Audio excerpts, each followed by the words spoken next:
Ladies and gentlemen, if you can begin, please. Welcome to the Food Standards Agency board meeting. This is an extraordinary board meeting out of our normal cycle of meetings because we want to particularly focus on allergens, our allergen strategy, and also the consultation response to the government's review of allergen labelling.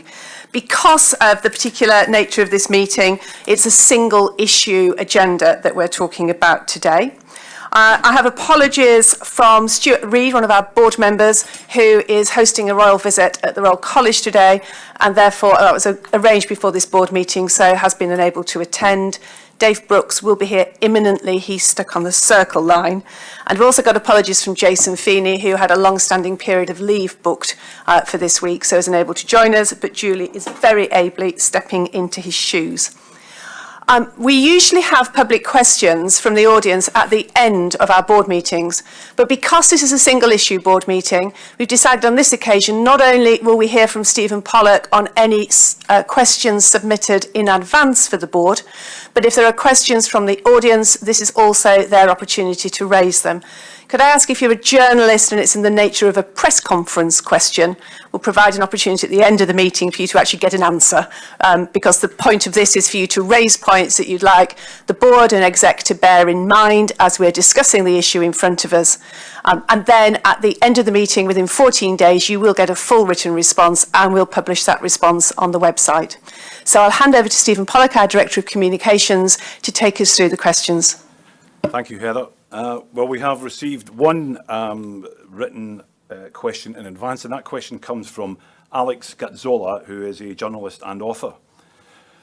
In the event that consultation option 3 is the option eventually decided upon, one which, quotations, allows business to make ingredient substitutions outside of the 14 allergens without having to change the label, end quotations, could there be a mandate compelling businesses to add a prominent recipe change sticker to the product when they make an ingredient swap or addition in order to alert consumers with allergens outside the 14 to check with staff?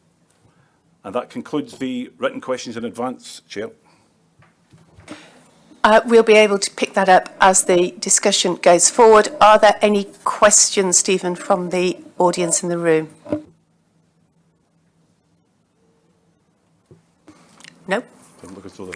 Thank you very much. The next thing is declarations of interest. I'd like to declare an interest in this issue. I have celiac disease and I'm a member of Celiac UK. Anybody else wishing to declare an interest? Chair, I should also say that I've recently developed a food hypersensitivity. Guy? My wife has tree nut allergy. Thank you very much. Usually at a board meeting, we would have a chief executive's and a chair's report. Obviously, we only have a single issue, so we'll carry over the normal chief executive report to the normal rhythm of meetings. Similarly with my report, except I will record a series of meetings I've held that are relevant to the issue in front of us today. I've discussed it with Vaughan Getting, the Minister for Health and Social Services in the Welsh Assembly Government, with Mr and Mrs Ednam Laparouse, whose daughter Natasha tragically died as a result of eating a baguette with sesame seed in it. I've met with Celiac UK and with Allergy UK, with Henry Dimbleby, who's a non-executive board member of the Department for Environment, Food and Rural Affairs and also a founder of Leon Restaurants, with the Secretary of State for Environment, Michael Gove, and David Rutley, the Parliamentary Under Secretary for Food at DEFRA. And I had an appearance at the EFRA Select Committee in the House of Commons just after Easter, which covered the full suite of the FSA's work, but where we did discuss allergens specifically. And finally, I held a stakeholder meeting with industry leaders to gather their initial views on our longer term and wider direction around leadership on allergen in the UK. So those were the matters that I've been involved in advance of this meeting. So we're joined at the table obviously by our exec colleagues, but also by Michael White, Stuart Armstrong and Chun Han Chan, who are core to delivering and dealing with the FSA's responsibilities for allergens.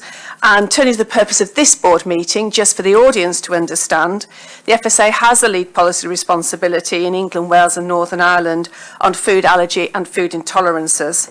And so the advice we're going to give on the labelling review is part of our broader responsibilities to protect public health and the consumers' interests in this area. And so we're going to handle the discussion in this board meeting in two parts. First of all, we're going to focus on the broader direction and our ambition and the actions that we're taking in improving life for food hypersensitive people. And then we'll go on to the second piece of the board report, which is the specific advice and conclusions the board wishes to reach on the allergen labelling review. Before we go any further, though, I know that the whole board and the executive, the whole FSA, would want to recognise the tragic death of Natasha Ednan-Laperouse, which triggered the government's labelling review, and also to acknowledge the intense efforts that Mr and Mrs Ednan-Laperouse have made to prevent another family suffering from such a devastating loss. And I know that we have people in the audience today and listening online, joining us online, who have also been tireless in their campaigning for improving the quality of life for people with food allergies and food intolerances. And their contribution is something we really value and welcome, and we do admire the effort and the leadership they're showing in that field. We hope you will see the level of attention we're giving to your expertise, experience and commentary. Thank you very much. So I'm going to ask, I think, Rebecca to begin by introducing the first part of the paper. Thank you very much, Chair. And as you can see, the paper brings together both our current and our planned work in this space and sets out a comprehensive programme of work which covers a number of areas. And we will be shaping this following the discussion at the board today and the input about the areas of focus. Clearly, the outcome of the allergen labelling review will also be an important strand in that work going forward. And we are also looking at further work on measuring impact, which is something that we're very keen to improve on. Over the summer, we'll be refreshing our approach to the strategy and setting this in a long-term context. And you can see that the paper sets out an ambition for the UK to be the best place in the world for a hypersensitive or allergic consumer. And finally, we also want to focus in particular around measures of success, thinking about how we will measure our progress and make sure that we are delivering our responsibilities as a regulator and working very collaboratively with others in this space to make sure that we are making progress. So that's all I want to say by way of introduction. And as you can see, the paper sets out the different areas and invites the board to discuss and comment about that focus. Thank you very much. I thought I might ask Guy to give us his perspective on this broader strategic direction and our ambition. So Guy, over to you. This is our Chief Scientific Advisor for people in the audience who haven't met Guy before. Thank you, Heaven.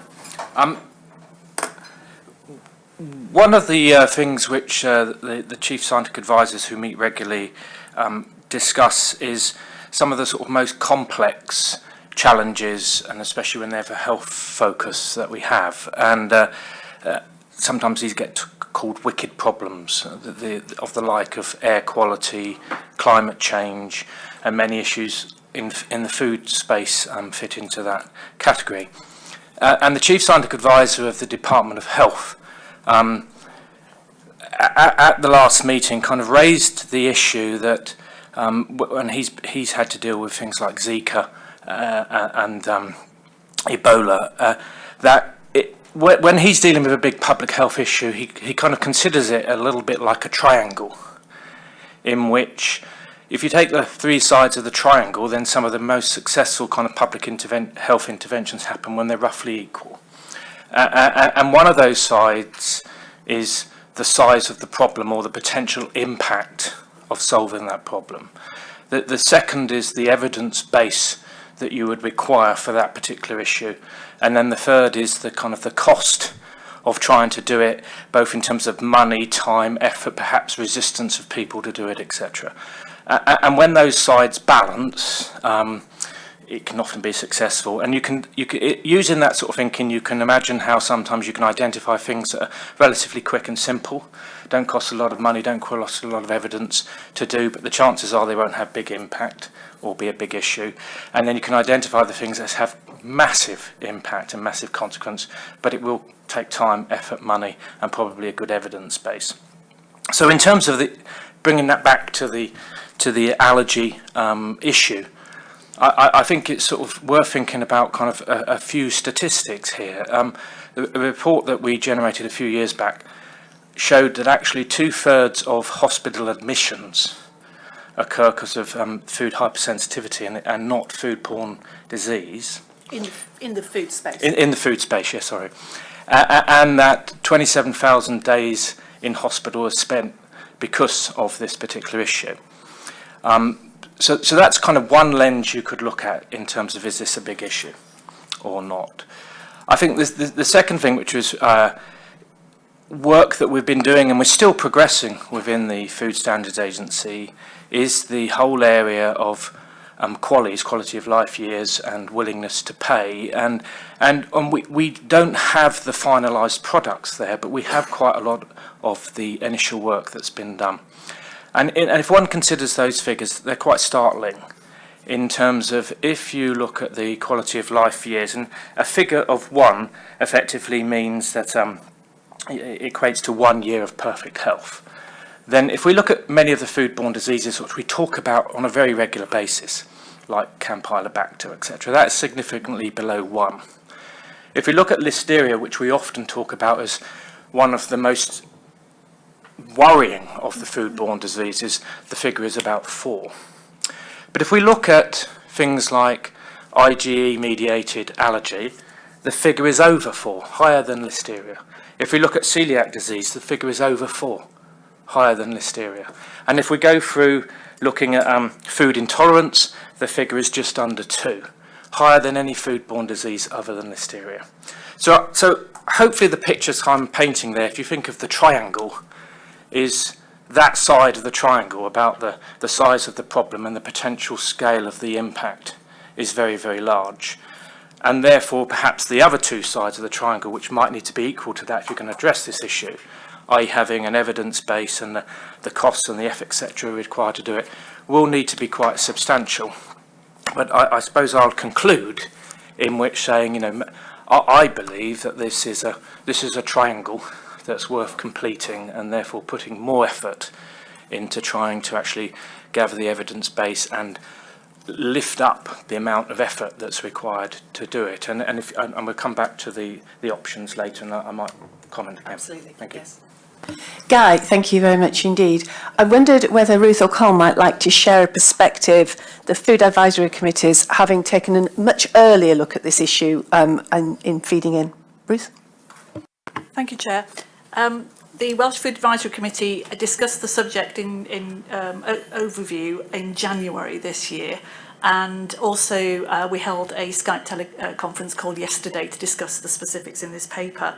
And the first thing to say is they absolutely welcome the strategic focus in the paper, recognising this is a hugely complex and changing area, but one which has tragic individual consequences and for families. So in that spirit, the first point we wanted to make was around understanding the data and really recognising that we are going to need to have an investment in better information about what is going on, not just on the 14 allergens, but actually the changing epidemiology. Welcome the adult survey that's underway, but also wondered whether there was scope for using mechanisms that other sectors use, like the Health and Safety Executive use RIDDOR as a notification scheme.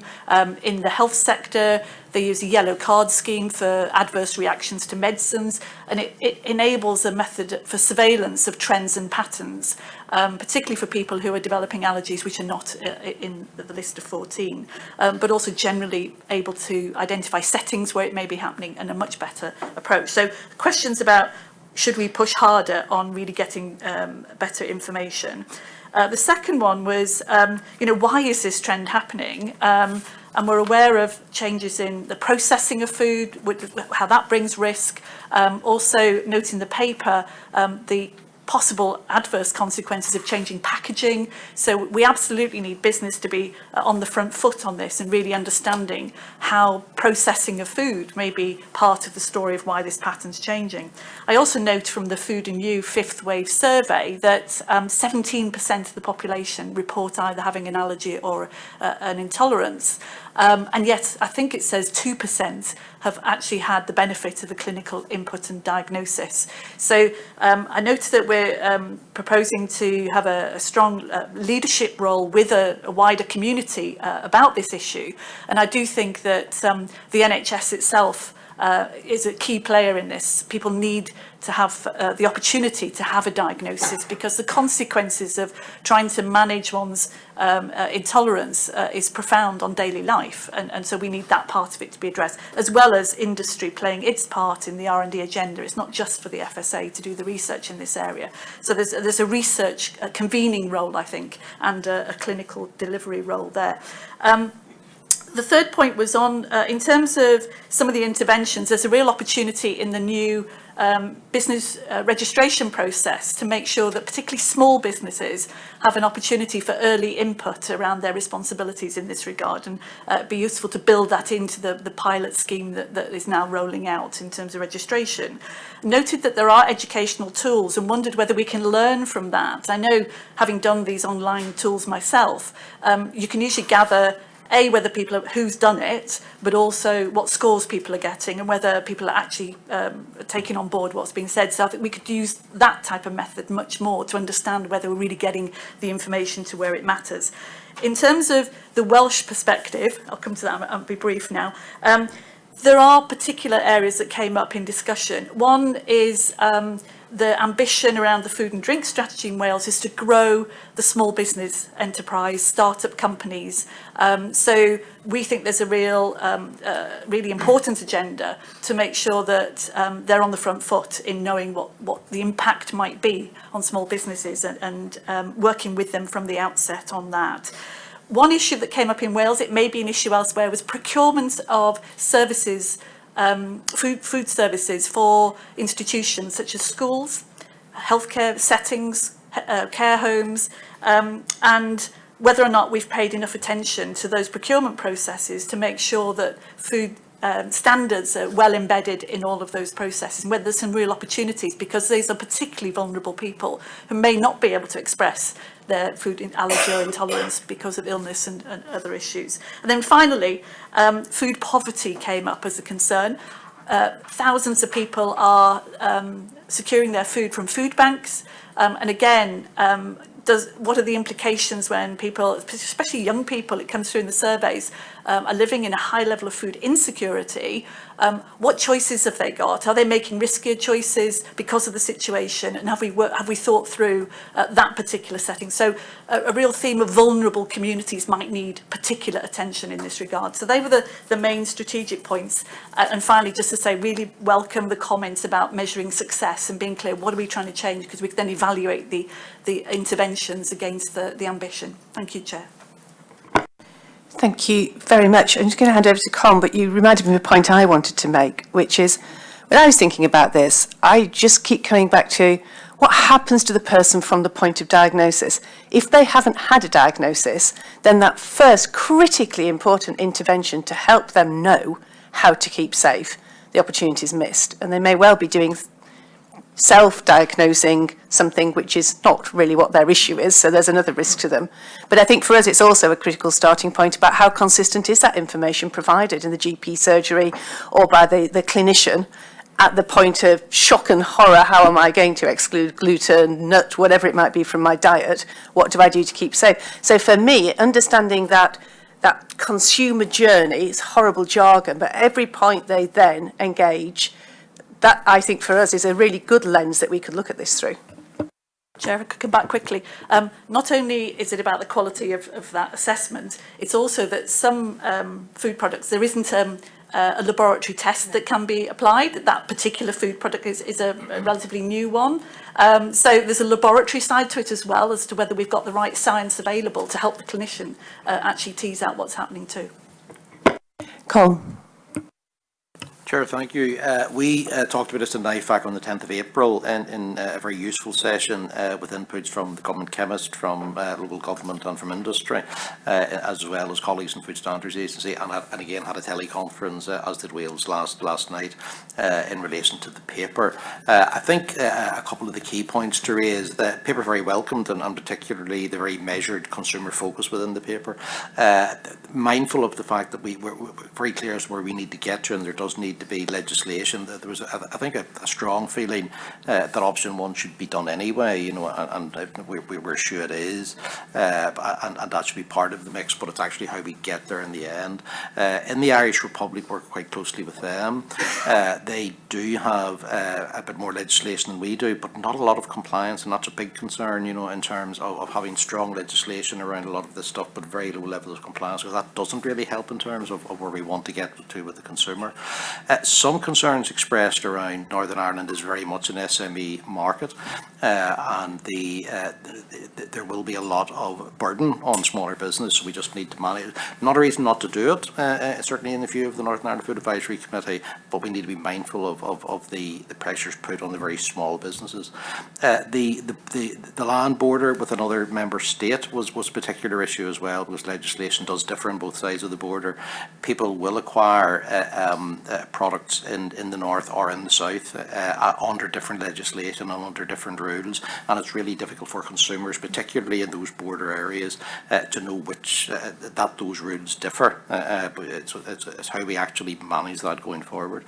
I think there was a genuine concern around that impact on business, but we can't take away from the fact that the responsibility of this has to be rests with the business community, and it's how we best support them to do that. Thank you very much. Dave, I'll just interrupt to say welcome. Sorry you had a nightmare getting here.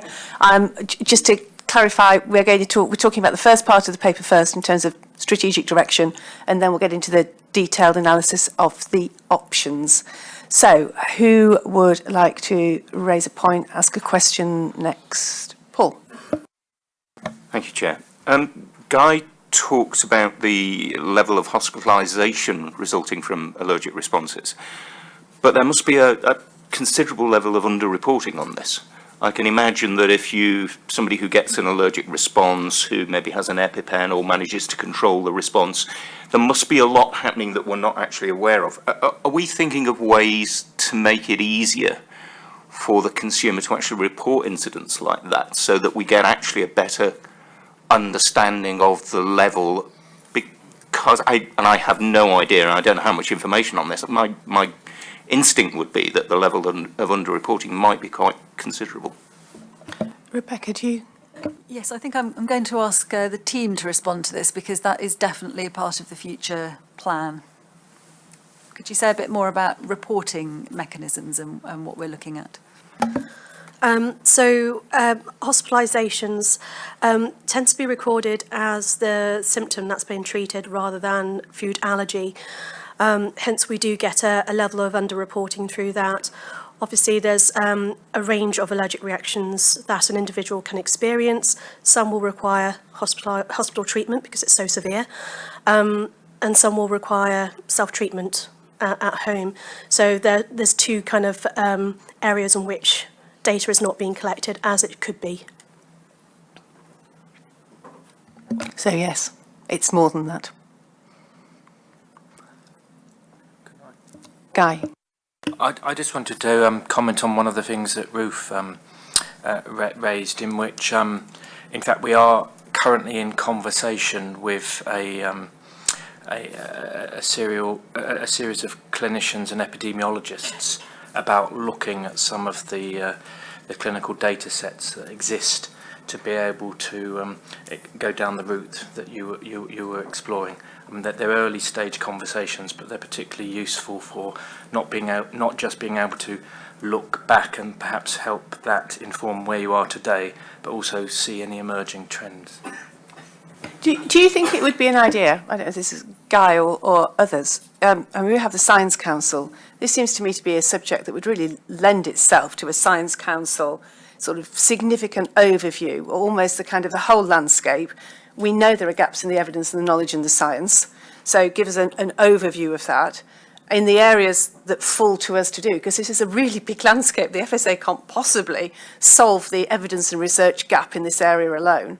But we might, Dr. Paul Turner, who is a leading allergen specialist in paediatrics, clinician, is on the Science Council. So we might also see whether he would gather a specific group to look in depth at our own areas of research as well, and give us a level of confidence and assurance about what we're doing, whether it's enough, where the gaps are that we might ourselves fill, as well as the Science Council overall, identifying where we might want to encourage the NHS or other research communities to get involved in plugging the gap. Is that something that Steve? Thanks. That's a discussion that with Guy we've initiated with the Science Council, thinking about the topic they may choose for their next working group. And I think already in the discussion today, we haven't touched on the traditional areas of FSA funded research or research to which we've contributed funding around prevalence, mechanisms and thresholds, but we have gone much wider, talk about surveillance, the possible ways in which social science insights can be brought to bear, and in development of laboratory methodology. So I think what has already been articulated is the potential need to look more widely at areas we might work into a broader programme of science to support policy development in this area, maybe using other mechanisms such as there have been for AMR, another wicked problem where there's been a research funders group that's coordinated research efforts across government. This may be another such topic. I think that would be a really valuable step. Julie, what about the Advisory Committee on Social Science? Because there are some significant behavioural issues at play here, aren't there? There are indeed. I think this is an area that would really benefit from bringing together the clinical, traditional maybe science very much with the social science, and we've already touched on some of the need to understand people's behaviours, how they behave, how they can avoid problems, but also I think again playing social science into the businesses again. People, humans, working day to day to produce safe food, and so I think the social science is important to play that in. It's got a critical role, but do it in a way that you combine the two together. So yes, we can definitely do that. I also think that here's an opportunity. We've spoken about maybe the paucity of data and some of the gaps, and wouldn't it be better if there's more data? At the same time, I think there is more data out there if we go find it, and it is becoming increasingly easier to find more data. We were undertaking some social media listening to hear about what people were fearing day by day in real time. So again, there's yet another brand new data source that maybe we haven't mined in the past to give us real immediate views on what is happening out there. So I think the opportunities are in those data sets and in the analytical tools to mine them and get greater insights, but greater insights more quickly. Thank you, Stuart.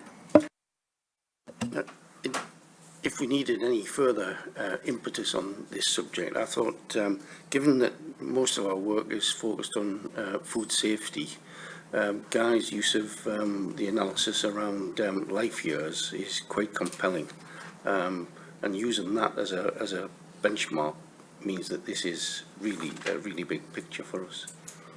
It sounds to me that's a definite question we want to ask about the resources and priority that we're attaching to this, and to prejudge the outcome, I have no doubt that this is not going to be an issue on the FSA agenda every couple of years. This is going to be on the FSA agenda at almost every meeting, in the same way we've handled regulatory reform and EU exit. This is a significant area for us to make progress in, I think.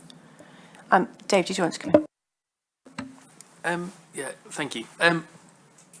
Just some general comments around the strategic direction, if that's okay. I think the ambition that we outline in paragraph 11 on page 5 for the UK to become the best place in the world for food hypersensitive consumers is a fantastic vision to hold up, and would wholly support that.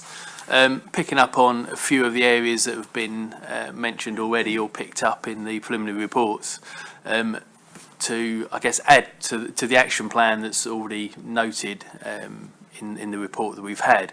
I think it's really important that we have clarity amongst our partners in local authorities, particularly those in the environmental services and or trading standards, to be really clear where responsibility for this sits. I think at the moment it is very, very unclear where responsibility for this sits, and indeed we've seen from our research in Northern Ireland that it just kind of depends who gets there first as to whether it's a food safety issue or food standards issue. I think we need to give clear advice on what we believe this is. From a personal point of view, this feels like food safety to me. It's another form of foodborne illness in the way that Campylobacter or Listeria could well be. So it feels as though it's got strong parallels there. However, I'm sure an equally compelling case could be put for the other side, but we have to provide that clarity. I think we have to recognise the importance of communicating this message to everybody. We note within the report that this is an issue for everyone, and our November food survey results did show that the awareness, people who are not sure or not aware about allergens hadn't moved in 6 months from May, despite the fact allergens have been on the lead story on News at 10 night after night after night leading up to this. So from a social science perspective and from a communications perspective, we need to be clear how whatever actions are taken are communicated to everybody and not just those 17% of people who have food intolerances and food insensitivities. I think the procurement idea is very useful. It can be a very good nudge certainly within the public sector to ensure that some kind of allergen management is a prerequisite within publicly funded procurement. And I suppose there are two things to be mindful of. One is on scope. There are many areas where we will look to have input, and I take AMR as a good example where we have to be quite careful not to lead absolutely everything, but lead what's responsible for us. So whilst issues around health diagnosis, management within GP services, food poverty, etc. are incredibly important, they're probably issues that we wish to contribute to whilst others lead. Our responsibility is clearly around trying to give the advisory view on labelling and such food safety matters. And I guess the second note of caution and something to be mindful of is that we will always be looking for greater information. We will always be looking for more information. There will always be more data to collect and analyse. However, that must not prevent us from acting in a proportionate manner straight away and then refining those acts as we go along.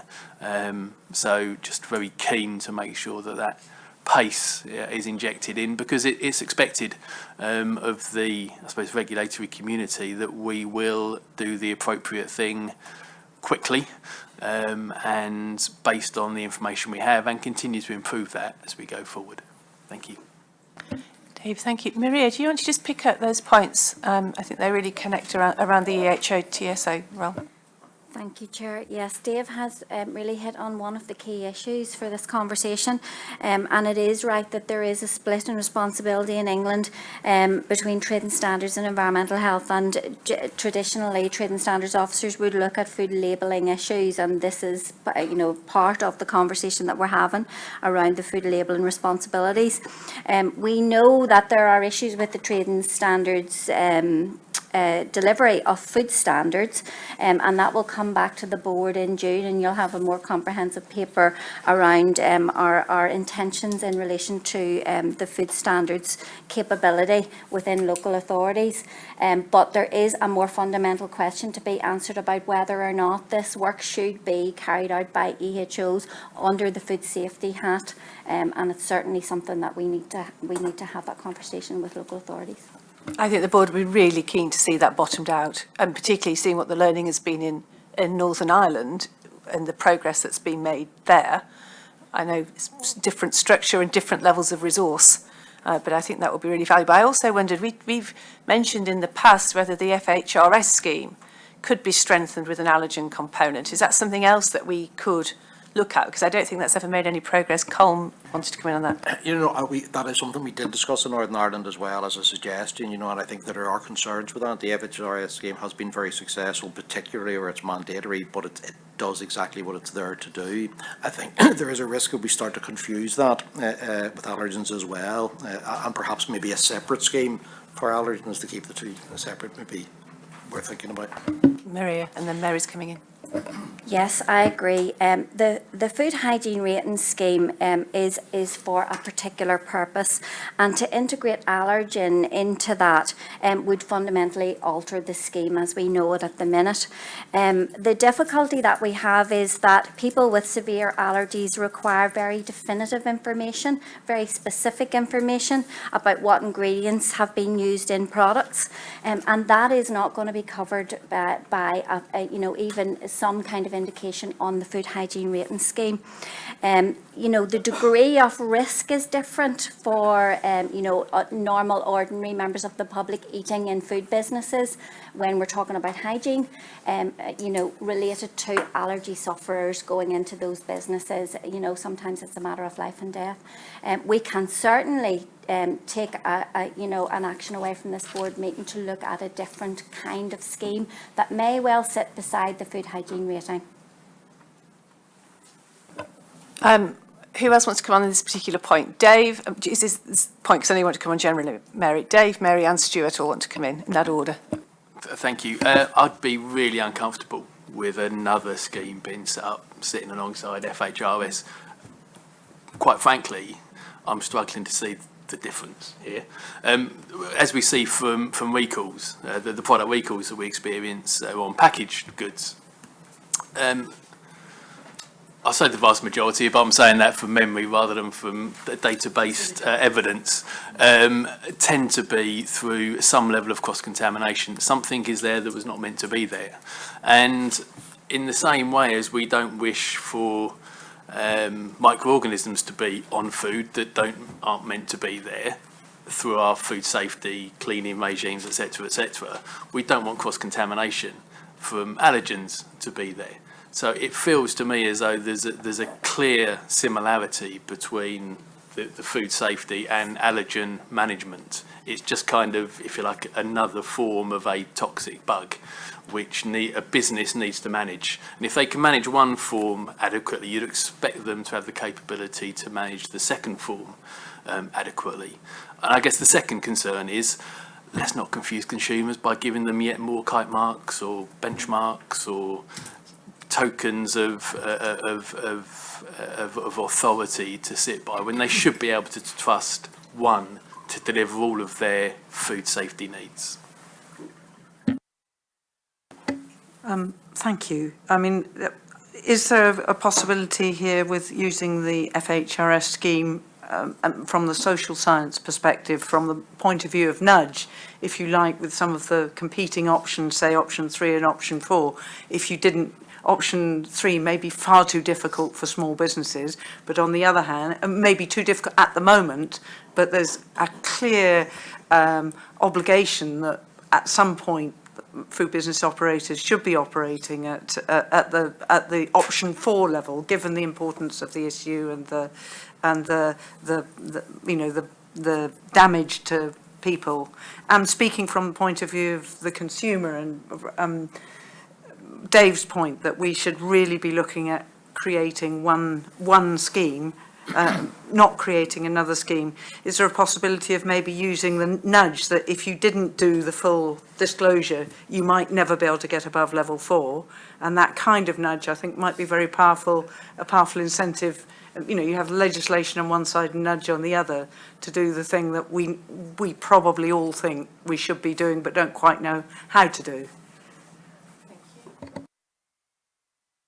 I very strongly support David on this because I think to set up something in parallel, if you think how long it's taken us to get FHRS established and understood and used properly by the outlets, starting something fresh would be a real worry for me.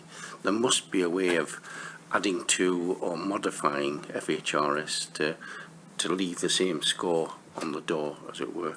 And it fits with some just headings that was, we've got to think about delivery, then compliance, and then enforcement. And FHRS seems to me to be crying out to be the vehicle. I think rather than try to bottom out without any data evidence or options in front of us, whether it should be FHRS or not, I think they've clearly logged. We want to see some strengthened consumer awareness mechanism and would really challenge whether the safety standard split is the right split in tackling this allergy issue. That does absolutely go to the heart of what we're doing in terms of trying to find a new delivery model for trading standards because we know it is not adequate. We know we have a severe concern about it. There are resource questions there. And equally looking at the new competency model for environmental health officers, which is another strand of work that's underway. There's a component there to fit in. So I think we are posing the question, how do we give the consumer more awareness and access to information in that space that's very accessible and easy for them to be able to rely on with the impact that we've had from FHRS. And we won't make a decision today about which is the right answer. You'd be glad to know.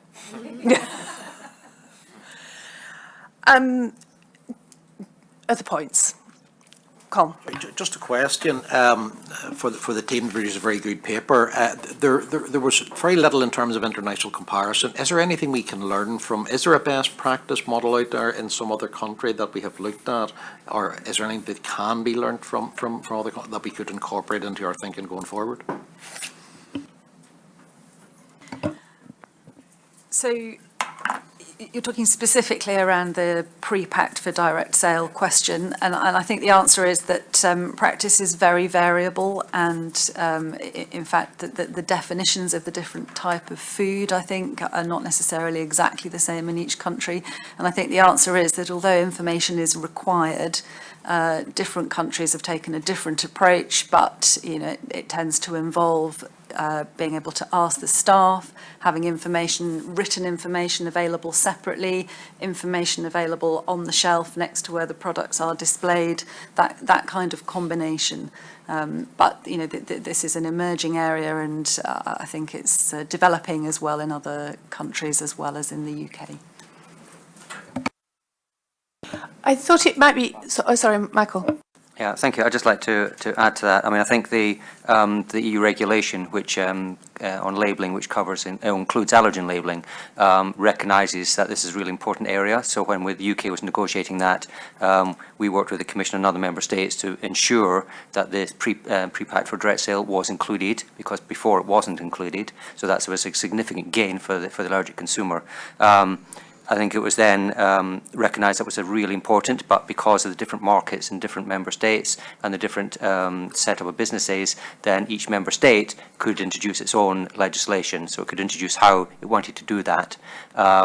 So in the UK, we have got national legislation which sets out, and it's at the back of the paper, sets out what is required in the UK, and that was based on work with patient groups and consumers and others. So that, if you like, is appropriate for the UK. And as Rebecca said, there are variations across other parts of Europe, but because I was involved in the negotiation, the basic objective was that whilst there may be slight differences in how it's applied, the allergic consumer, when travelling through Europe and within the single market, should be able to get that information. So that was the starting point. Thank you. Thanks, Michael. I thought I would share with you some of my observations from the industry meeting that I held. And there were also some allergy patient community discussions as well. The paper proposes that we set up an FSA industry leadership group to address the issue of allergens in food, and that has an annual symposium, but has a year-round programme of shared work and projects, some shared with the FSA, some between industry. And what I felt was particularly heartening is in the industry meeting that I called together, the level of collaboration and sharing there already is between individual businesses about good practice, systems and processes. That is not what we normally observe, even in the food safety area, in terms of businesses opening their doors to competitors to help them understand how they're addressing particular issues and problems. That covered matters such as governance and reporting, so how there was a level of senior visibility about what was going on in the business in relation to food safety and allergy intolerance incidents. It was around individual businesses inviting others to come and see what they were doing on the ground. It was around sharing systems, really positive steps. So I did feel that this was not an area where we were pushing against a bolted and closed door, that I got a very strong sense that the industry collectively wants to get this area right for people. And I hope they do, because it seems to me absolutely fundamental that we're bothered about health, trust and choice. And some of the improvements that have been made in recent years have significantly widened choice for food allergic and food intolerant people. And we do not want there to be a backward step around that. So working with the industry to understand where the obstacles are, joint programmes of research, the fact about food safety reporting, our access to some of that data, and using this joint leadership group as a mechanism for driving that forward. We've seen the success of that around some of our AMR activities and around Campylobacter after a more difficult start. We've learned a different way in history to work. Getting that near misinformation, understanding how you reduce errors, I think that's a really constructive step forward. So I think giving that momentum and harnessing that industry willingness to participate and share is a really valuable step. And the other thing that I was just going to mention was the picking up on that point about improving the situation for food allergic people. It comes back to some of the social science and other evidence that we've got about the particular risk that's faced by the 16 to 24-year-old community. And we often talk, when we're looking at food safety risks, about vulnerable consumers. Our vulnerable consumers are usually the very young, the very old and the very ill. This is a different community of vulnerable people, 16 to 24-year-olds, who've got many other characteristics which are causing them to take risk. And I think our ability to understand that particular focus group better and better, not to the exclusion of all others, but that is, for me, a vulnerable community we need to be very understanding of when we're looking at allergen and intolerance issues, and keep them in our minds as well at all times. Julie. Sorry. Thank you. I just wanted to pick up on your first point. It's really interesting to hear that feedback from that industry group, and to build on that, remind people that food is truly global, whether we're importing food or whether we're travelling. The conversations that we've been having variously with through parties such as Codex or GFSI a couple of weeks ago has been the importance of transparency through the supply chain. So I think that's something, again, that we can sort of go with, as it were, and the point about allergens and understanding ingredients and understanding the information and the confidence in the information, and hence the trust in the information that's provided to consumers. I think if we tap in to that general direction of travel, of having that transparency and having better confidence throughout the whole of the supply chain, I personally think that will get us a long way to helping to address the allergen question. But I think we're hearing a lot of drive in that area across the world. Excellent. Before I try and sum up part one of this discussion, does anybody want any other input on the strategic direction? I think you've heard lots of contributions from the board there. First of all, this is a high priority for us, and Guy's opening figures only reinforce the sense of priority. So we do want pace and we do want progress, notwithstanding, as Dave pointed out, the paucity or the gaps in the evidence base, but we can't use that as a reason not to make progress, even though we'll have to be careful about how we progress. I think we'd like to see some measures taken which help us connect better with the clinicians in this area. So again, recognising what's our job and what is not our job, but we do represent not only the consumer's wider interest in relation to food, but public health in relation to food. And in this particular instance, that does start at the clinicians or the GP's door. So that connection is really important. We'd like to use the Science Council's insight and expertise to give us both a comprehensive view about the direction and our scale of progress and where we might be focusing our attention, but also to enhance our own understanding as a board about where our research focus should be. Again, looking at the ability to achieve impact out of that research and across a range of timescales. We've noted the activities around the new reporting mechanism, so we're gathering more data on allergic reactions, the new industry leadership forum, which will also include allergy patient groups, and the critical role of local authorities and the need to think further about how we improve the on-the-ground support, advice, inspection, enforcement activities to give that additional protection to consumers. We want to know how this will affect what impacts we might be looking for, what does good look like, what targets and measures might we be aiming at, and there are a range of other points around understanding the opportunities and the challenges for new businesses in making progress, and issues around national procurement processes and whether we could intervene to ensure that they provide better protection, issues around riskier food choices and food poverty, which connect back into the contribution that the Advisory Committee on Social Sciences could make in helping us understand some of the behavioural context of this. I myself continue to be surprised that people with a food allergy do not sign up to the alerts from the allergy charities or from us about recalls and incidents in relation to allergies in food.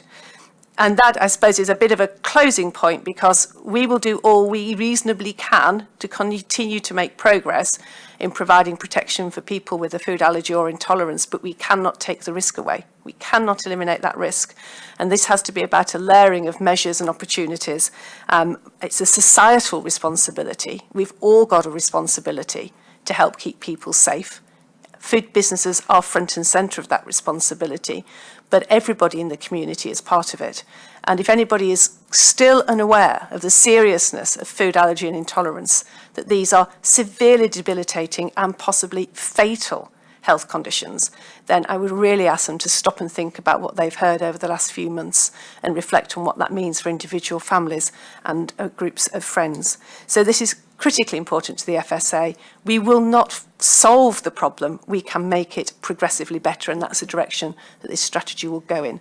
We'll look next, I think, for some timelines, some outcome targets, and a series of measures to start to come before the board which build up into that longer term direction. And as more substantive evidence comes forward, I think that will allow you, Rebecca, to shape a medium term strategy that then these actions fit within. Rebecca. Thank you, Chair. That's very welcome, and I think that's been a really good discussion, and I particularly welcome the support from the board for the ambition that we've set out, and I think we really want to make a difference in this area. Thank you very much. Right, we'll move on to the second part of the discussion today, which is forming the FSA board's conclusions on the review of allergen labelling. And who's introducing that? You again, Rebecca? Thank you. Yes, thank you very much. So, as we've discussed, the outcome of the allergen labelling review is going to be a key strand of work going forward, and the chair has set out the importance of this work. I would like to thank everybody who's contributed to the review and submitted their views. We had a really positive response. More than 1,600 individuals submitted a response. We worked with around 150 people in our stakeholder workshops, had good responses from public sector bodies, for example, local authorities and local NHS organisations, and around 126 responses from business, and also good engagement with representative bodies in that space as well. I won't go through the results. The paper sets them out very clearly, and the board is asked to reflect on those results and to consider their views and the advice that they'll be putting forward, specifically thinking about that strong desire from allergic consumers for more information, which came through very strongly, and the preference from consumers for full ingredient labelling. Alongside that, to think about the challenges that there may be in introducing that full ingredient labelling, and thinking about the opportunities and limitations of other potential labelling changes, and obviously the other measures that have been touched on in the paper. So I'd like to hand back to the discussion. Thank you. Thanks, Rebecca. Guy, can I ask you to give us your perspective? Well, I think the interesting thing to me is when you opened up the session today, Heather, you flagged two important things which I think are relevant here.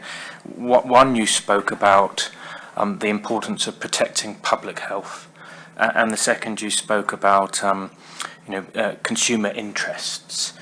And when one looks at the pie charts of these different stakeholder groups and the kind of their preferred options, one of the things which is overwhelming actually is, for 73% of consumers effectively to prefer a particular option is probably the most startling figure in the four there.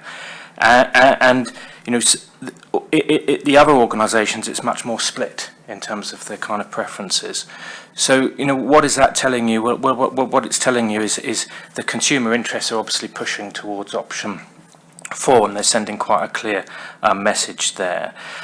Whether that's the best option to protect public health, we may have to do more nuances there, but in terms of the consumer interest, they're expressing a clear preference in terms of what their interest is. So to summarise, it seems to me, and going back to that sort of public health triangle type aspect, that the option 4 seems to be the issue that the consumer would like, but obviously when one looks at some of the comments from business, etc., that is a big challenge for them. But because it's a big side of the triangle, the scale of overcoming it, etc., is going to be big too. So the question is there that option 4 clearly will require significant work from many people, but on the other hand, the information we're getting here is that as far as consumers are concerned, and if we are putting consumer interests first, it's quite a clear preference they're making. Thank you. Who would like to begin? Stuart. If we look through the options, option 1, they pretty much should be doing it anyway. Option 2 relies on staff an awful lot, but I think option 2 could be retained and added to either 3 or 4. 3, for me, still retains a big risk in that there is an ability to change ingredients without changing the label at the last minute. And I suspect, others will probably know better than me, but I suspect the amount of work that needs to go into 3 from the food business operator's point of view is about the same that would be needed to go into 4.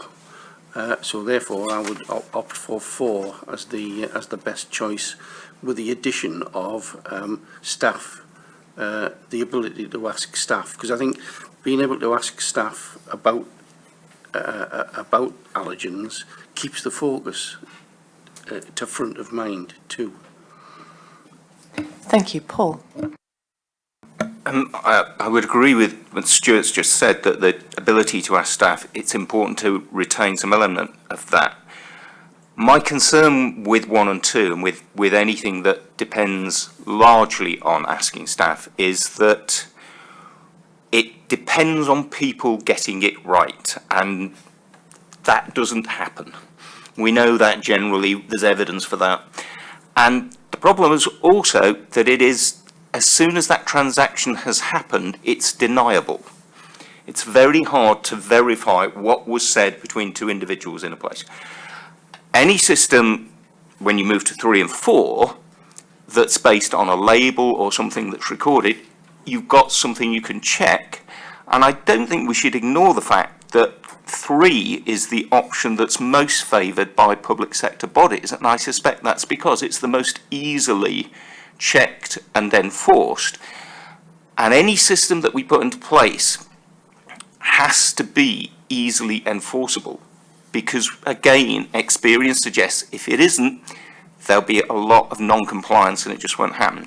So I don't come to this discussion with a view that I have a clear decision on which it should be, but my kind of thought process leads me much more towards 3. Now, Stuart's making the argument 3 and 4 may be not hugely different to cost of businesses. I think that's something that would need to be explored further, but I do think that a label, something that's easily enforced and checked by regulators, makes a difference.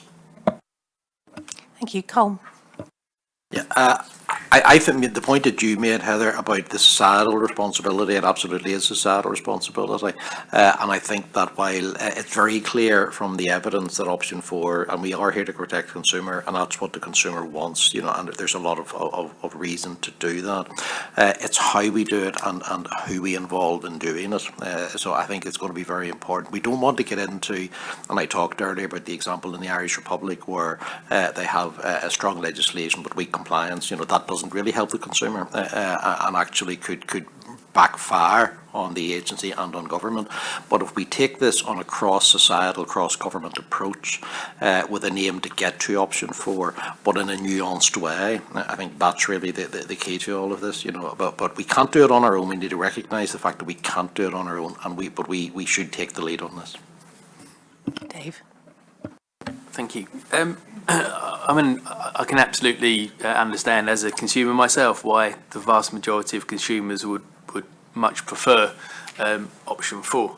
Our responsibility, it feels to me, is to provide the regulatory baseline and to offer suitable consumer protection.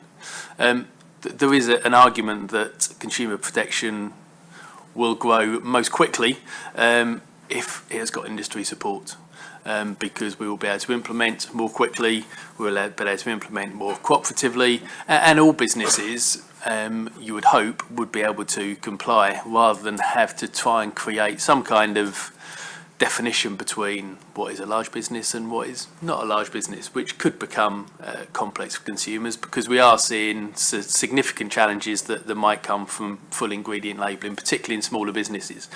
It is actually much more difficult for a small business and almost certainly much more costly to do full ingredient labelling rather than just allergen labelling, because there'll be loads of ingredients that change which do not create any sensitivity in the consumer at all. So I kind of my view is that for at least a short-term ability to implement and make significant improvements quickly, option 3 is favoured over option 4, but option 4 may well come, depending how option 3 performs, depending how we fill in gaps over science and evidence, and depending how consumers respond to that. However, whichever route we go down, it can't act in isolation. We have to do option 2. We have to make sure that staff are available to talk to. Not just, there's a small number, there's a minority of the population which have impairments and therefore won't be able to read whatever label we're given, whether it's through dyslexia or whether it's through sight impairment. So there needs to be a backup plan. But let's not forget, the food industry employs hundreds of thousands, if not millions of people. And if we want to get our message out to everybody, a really good way of doing it, to make sure that all food workers are aware of the risks that allergens can bring, and they all become kind of part of our message. But they must all understand not just the labelling side of it, but also the preparation side of it. Clearly there's some issues there because, as has been noted in other communications, food service in particular has got a transient workforce, has got many people where English isn't their first language. However, we must do all that we can. Equally, we want to encourage we want to encourage best practice. So if we create a baseline and other businesses wish to go beyond that, that's fantastic. And if we can promote and support that so that other businesses can follow, then once again, that will be beneficial. We have seen out of adversity, out of tragic adversity, that benefits can come, be that with the work we've done with Two Sisters, following their issues, and also now with the work that Pret are trying to do to ensure that these tragic events can't happen again within their business. So we have to encourage best practice. We have to encourage training of all staff, because they're all consumers, they're all members of the public, and we need to get their message out there. And I feel that definitely for PACE, option 3 gives us the opportunity to make an immediate impact, in relative terms, for immediate, to make an improvement for consumers today. Just to clarify, if I can, with the team, the point about timing. Option 3, and introducing stickers to put on something, I think I'm right in saying would require the same amount of consultation about what those stickers were and how they were happening as option 4. I just want to check that about the ability to go faster with one or the other. A good question, but I think what you would do within legislation would be you would mandate, if this is the next step up, if you like, you would mandate a requirement to provide option 3 or option 4. You would provide you'd mandate the provision of a sticker, but then the question would then be for a regulator: would we want to then design that sticker or not, or would you leave it to business to design, providing that there was a clear message in. You ask the staff. So I think that would be subject to a consultation or consultation with industry. They may wish to get together and get a common sticker. It depended how far you wanted the regulator to specify that. I would observe that one of the messages I've heard from consumers facing this issue is different wording, imagery, colours, sizes, etc. So I do feel that whichever of these options we end up proposing, that need for consistency in the consumer experience is really important. So I think we would end up wanting to mandate what that looked like, possibly. Dave? Can I just on the pace point? I believe 3 will give us greater pace, not necessarily because of the discussion that's required. It's just it should create less obstacles, because it will, whilst industry will be able to say, look, we'd love to do option 4, but there are practical issues that we need to consider further, and that is less likely to be a concern with option 3, which is more supported within that subset, more supported within our local authorities, and should therefore have less resistance during that consultation process. And hopefully that's where a bit more pace can come in terms of implementation. Stuart, and then Ruth, I think. I agree we could move faster with 3, but you have to be perhaps just a little bit cynical in that there's more popularity for 3 because it's easier for them to do, and I don't think we should look for what's the easiest to do. It's what's going to give the best results for the consumer.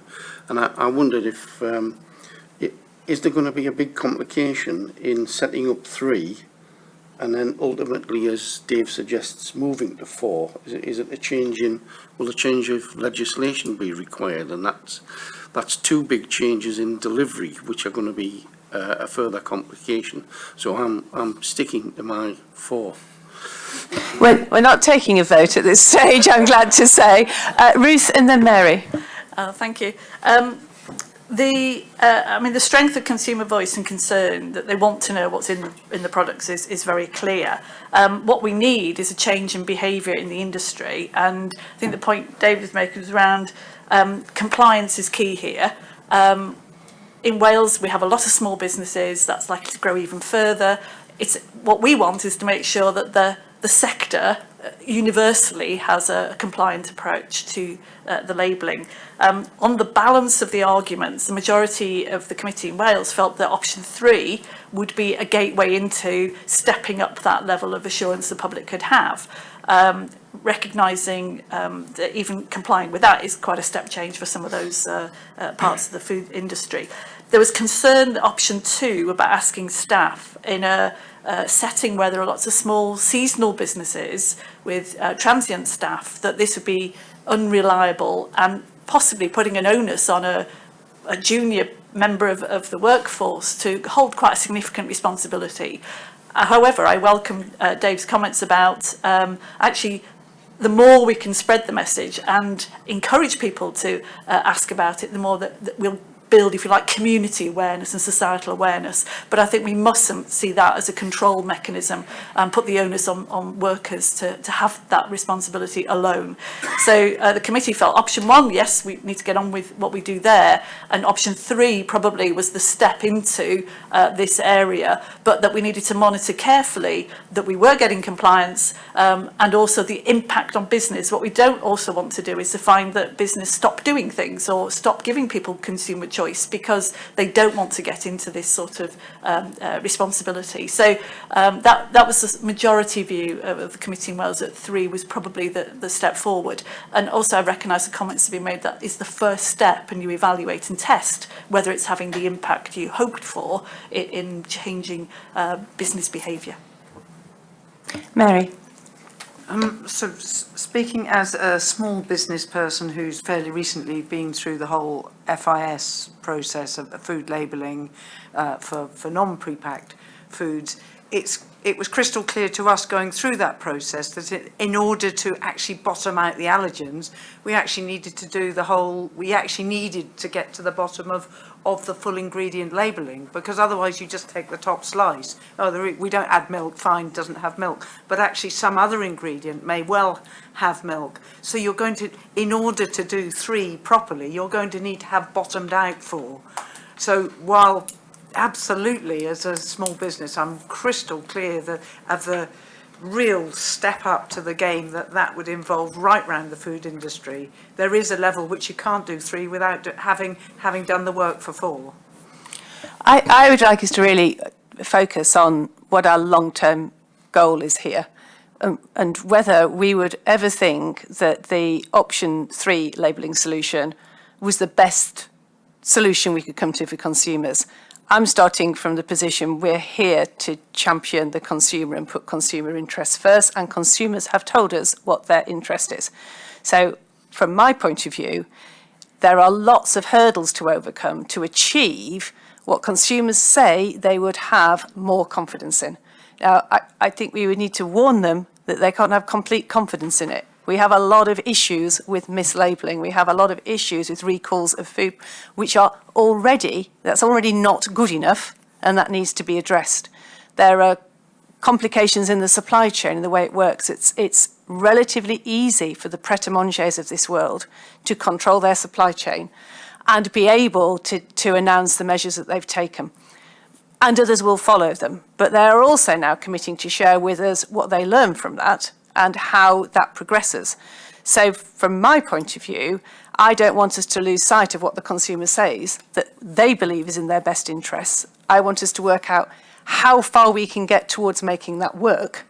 And I do worry that adopting a different option becomes a goal in itself and doesn't keep everybody moving forward towards an ultimate ambition. Colm. No, just really to reiterate what you're saying, Chair, I think we do have to keep that big, hairy ambition, if you like, out there, that we need to aim to be best in class globally. We need to keep the consumer first. We recognise that it will be a journey, so you're not going to get there overnight, and there'll be lots of compliance issues. We need to manage not on just the FSA, but collectively we need to manage the laws of unintended consequences, like an increase in precautionary labelling or refusal to serve allergen sufferers, all of these things, particularly the small business. But we do need to keep that big ambition there that the team have set out. So I think the only way to do that is to keep option 4, recognising the degree of difficulty in the journey.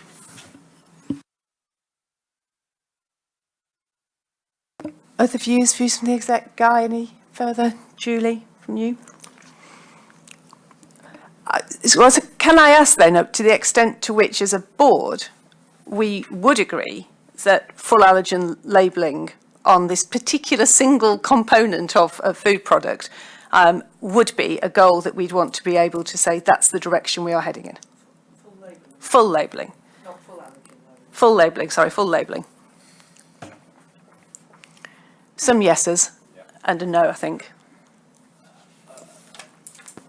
I'm just concerned about the practicality, particularly for smaller businesses, and therefore the risk of undetectable non-compliance. And the only way of detecting it, I'm afraid, is when it goes wrong.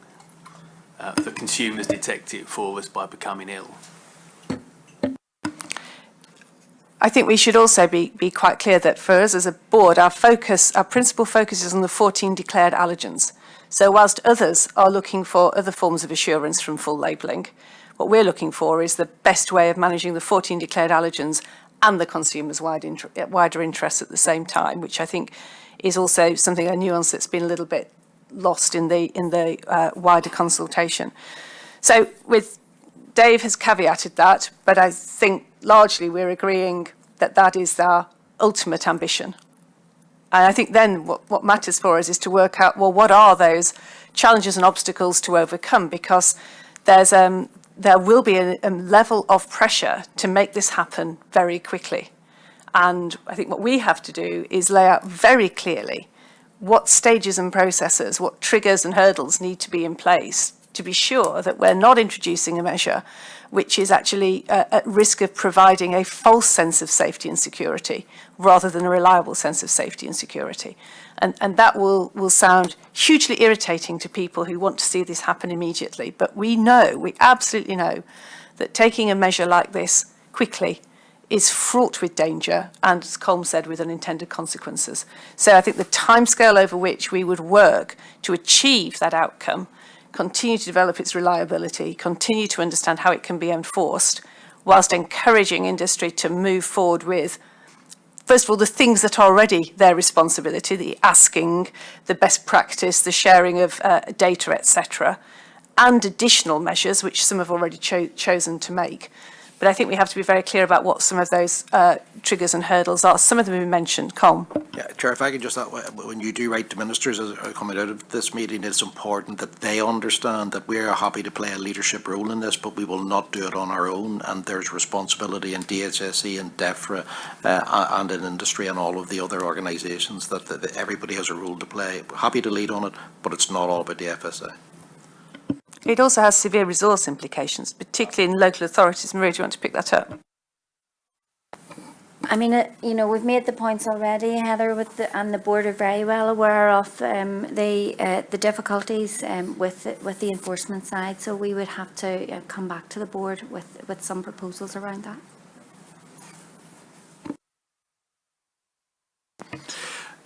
My sense is that one of the things we would need to flag would be the need to gather more evidence about the impacts on smaller businesses. The paper identifies some of the concerns raised, not just around costs, but around practicability in food businesses.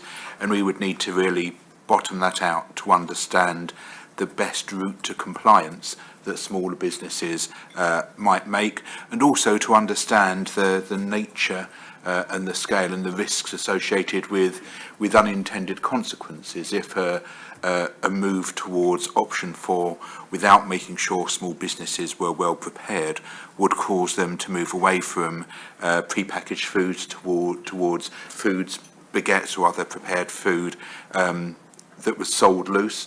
What would be the food hygiene implications and how would those best be managed so we manage the overall package of risks around supply of this sort of food rather than decreasing one risk but increasing another unwittingly. So my sense is some more detailed engagement with that sector would allow us to work through those issues, and that would inevitably take some time. Steve, I think that's a really well-made point. And it goes back to the point that it's fine if you're walking down Market Street in Manchester and every other outlet is a big chain which can do these things. And if you're walking down Skipton High Street, it isn't. So I think there's that point about how we understand really what the issue is in micro businesses, and it's disappointing that the evidence that we got, I think, from the smaller industry organisations didn't really describe that to us. Where is this pre-packed for direct sale food actually made? When is it made? Is it made during busy times of service or not? I think we need to understand all of those kinds of things to then work with local authorities and others around, well, what package of advice and support and measures could be put in place to help businesses prepare for the introduction of full labelling, if that's where ministers determined to go. Could I Julie. just maybe build on that point? Absolutely. I think it's important to aim for that level playing field across all businesses, not only for businesses, but for consumers, for those consumers, as you exactly say, Heather, who don't have access to those that can do it easily. So I think that's looking through the business lens, but from the point of view of consumers.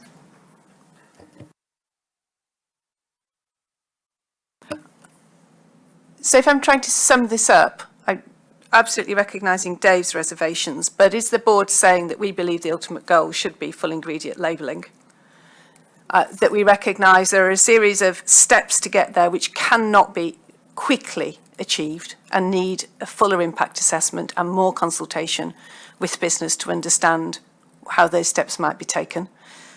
I think that we would encourage industry moving forward in the meantime where they feel able to, and them sharing their progress, their learnings and their experiences, including what goes wrong with us and with others in the industry. Part of that, I think, we're talking about more work on the cross-contact, cross-contamination issue and what the consequences could be in terms of unwrapped food and the food hygiene and safety risks there. We are reinforcing that no single measure in this consultation or anything else is enough. We definitely do not want to see the withdrawal of the need to have an informed member of staff who can be asked about what's in food. Lots of people with food hypersensitivity gain additional comfort and confidence from that. That there's a need to work on the issues in the supply chain about what's going into food, because that will be a constraint on small businesses, and that this will take additional resource in local authorities. To pick up Colm's very good phrase, strong legislation and weak compliance is no protection for anybody. So strong legislation, really welcome, but that means the compliance, the support of introducing this, and the ability to support compliance and help a business get it right and enforce when they don't get it right is critical, and there will be a significant cost there.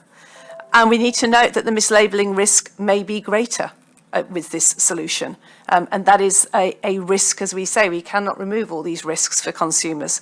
There are some improvements as a result of option 4, there are some risks with option 4, as indeed could be the reduction in choice. But despite that, we do think in time full ingredient labelling would offer the greatest additional public health protection, and we would look forward to working with other parts of government in England, Wales and Northern Ireland, business and with other actors to be able to deliver a viable and reliable process for introducing that new measure. Would that be a satisfactory conclusion for the board? Okay, the step we would take following that is it's quite complicated how labelling responsibilities are allocated in England, Wales and Northern Ireland, which we won't go into now, but I will circulate to the board a draft of a letter of our formal advice to ministers in each of the 3 countries, because legislation on this would be a matter for ministers. We don't make our own legislation. It will identify all of those points and the cautions and the need for confidence to be able to move forward. We'll continue to work with industry in the meantime on the steps and the improvements that they're putting in place so that we continue to gather insight and learning from that. When the board's commented on the letter, we will then dispatch that to ministers and it will become public, which is the practice with formal FSA board advice to any minister. thank you very much indeed. And I have one item of any other business. I don't think anybody has any others. But this is Stuart and Paul's last board meeting. Guys, talk about going out on a mega issue. You'll be able to advise and comment wisely now from the sidelines about whether we've made a success of this direction and our ambitions in allergens in future. You've both of you, sadly, had all too short a time on the FSA board.